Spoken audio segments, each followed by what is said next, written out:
Assalamualaikum warahmatullahi wabarakatuh. Selamat datang di mata kuliah akuntansi keberlanjutan bersama saya, Amri Firmansyah. Dalam kesempatan kali ini, saya akan mengulas tentang pengelolaan material, energi, dan air dalam standar JRI. Setelah mempelajari bagian ini, mahasiswa diharapkan mampu yang pertama menjelaskan pengelolaan material, energi, dan air berdasarkan standar JRI. Yang kedua, memahami peran JRI 301, JRI 302, dan JRI 303 dalam mendorong efisiensi dan tanggung jawab lingkungan. Yang ketiga, menilai kontribusi perusahaan dalam mengurangi dampak lingkungan dan meningkatkan efisiensi operasional. Mengapa pengelolaan material, energi, dan air itu penting? Karena sumber daya alam terbatas, sehingga perlu dikelola secara bijak dan efisien oleh perusahaan. Efisiensi material, energi, dan air dapat mengurangi biaya dan dampak lingkungan. Transparansi dalam penggunaan sumber daya dapat meningkatkan kepercayaan pemangku kepentingan. Standar JRI membantu perusahaan melaporkan dan mengelola dampak ini secara sistematis. Nah, kita masuk dalam JRI 301 yang berkaitan dengan material. JRI 301 memfokuskan pada penggunaan material dan upaya efisiensi dalam konsumsi sumber daya alam. Indikator utamanya terdiri dari 3011, total material yang digunakan, berat ataupun volume, 3012, persentase material daur ulang yang digunakan, 3013, produk dan kemasan yang direklamasi kembali. Tujuannya adalah untuk mengurangi ketergantungan pada material tidak terbarukan dan mendukung ekonomi sirkular. Contoh implementasi JRI 301 pada Pertamina. Pertamina menggunakan bahan bakar nabati berbasis kelapa sawit, serta 13 gedung tersertifikasi Green Building oleh Green Building Council Indonesia. Nah, strategi efisiensinya dilakukan dengan optimalisasi bahan baku, pemanfaatan material daur ulang, serta penerapan teknologi inovatif untuk mengurangi limbah. JRI 302 yang berkaitan dengan energi, yang ini memfokuskan pada konsumsi energi dan kontribusi terhadap emisi gas rumah kaca.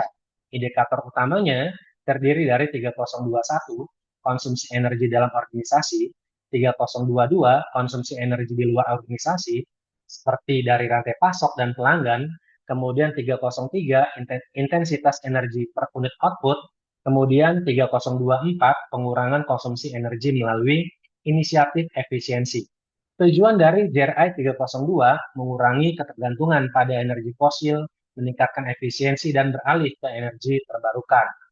Contoh implementasi JRI 302 di BRI, BRI melakukan program efisiensi energi dengan membuat kebijakan kendaraan listrik operasional, kemudian lampu LED hemat energi. Nah, sedangkan di Indofood, ya, Indofood mengintegrasikan ISO 50001 untuk manajemen energi, kemudian optimasi sistem boiler, serta daur ulang kondensat uap.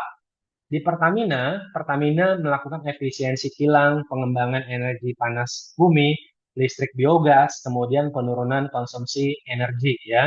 Nah, ini di tahun 2023 menurunkan 38.211,4 terajoule.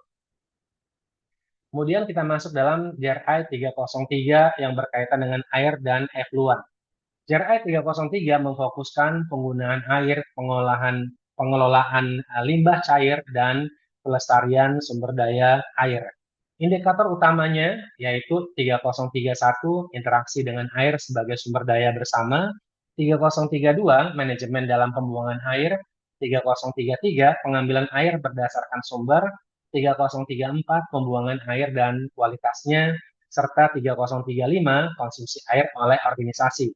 Tujuan dari JRI 303 menjamin pemanfaatan air yang efisien dan pengolahan limbah cair yang aman. Contoh implementasi JRI 303 di Pertamina, Pertamina membuat sistem pengolahan air limbah atau IPAL, pemantauan kualitas effluent, serta menggunakan kembali air limbah dan reinjeksi ke dalam sumur produksi.